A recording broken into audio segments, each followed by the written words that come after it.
And I'm hoping that, in the next few minutes I can share with you a little bit more about the topic that's so relevant to us around networking for success.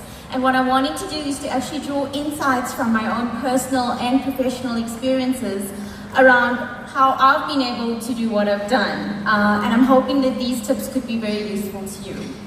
So when we talk about networking and, we really are talking about being able to make professional connections that are actually really crucial to our careers and to our lives. And it's definitely a great tool to leverage towards professional and personal success. And I honestly believe the sooner you actually start creating a network, the faster you will progress, because the right networks will get you to the right places. And networking is really all about beginning to realize, this is very fundamentally important, is actually the richness of the conversations and the connections that you have, because you can actually leverage that to your advantage. So before I actually get into the actual art of networking, I think what is fundamentally important is to understand what needs to be done before you actually start networking. Two things that I really wanted to share with you is, firstly, be very conscious of the brand that you have. Be very conscious of what you're putting out there on social media, on Facebook, on Twitter, on LinkedIn, because people that you speak to will definitely go onto your social account to have a look at what you're really all about. And your personal brand is your identity, right? It's what actually defines you. It's what you would use to tell a story about who you are and where you're going. So that personal brand is extremely important. The second thing that you would need to do is, sorry, I just kind of lost myself through the call. Do research. Research is so important. We fail to realize how important it is for us to actually know and understand the industry that we work within. So research as much as you can about the industry you work in. Research the person that you've identified to talk to. You also need to know yourself very well. So, a good understanding of yourself, your interests, your passion, what really drives you. These are kind of things that is important to the conversations you have, because it helps you make the connection with the individual you're speaking about. So, two things. Being able to understand that you need to have a good personal brand, and secondly, having a very high degree of self-awareness and understanding yourself and the industry in which you operate in. So I'm going to go on to then share just a couple of items with you on what might be important for you to remember.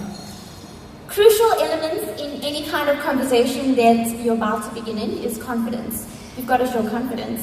And that's, a firm handshake, making eye contact, a good body posture, standing upright. I mean, nobody wants to talk to somebody who's looking on the floor, right? So confidence is very important. And of course, having a big, hearty, inviting smile. A smile really goes a long way. And I think that really creates a really wonderful first impression. You want to also be able to create a connection. For me, I think fundamental to this conversation is being able to create a connection.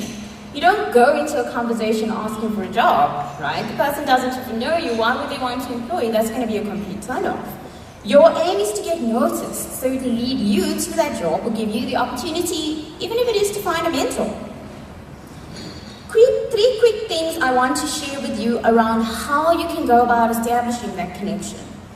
Firstly, get to know someone's story.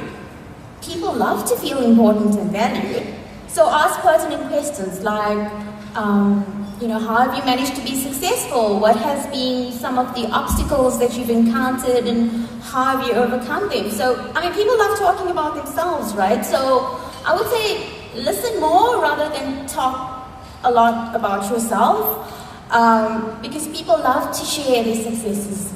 And that helps you to establish that connection that you're looking for. And it also shows genuine interest, right?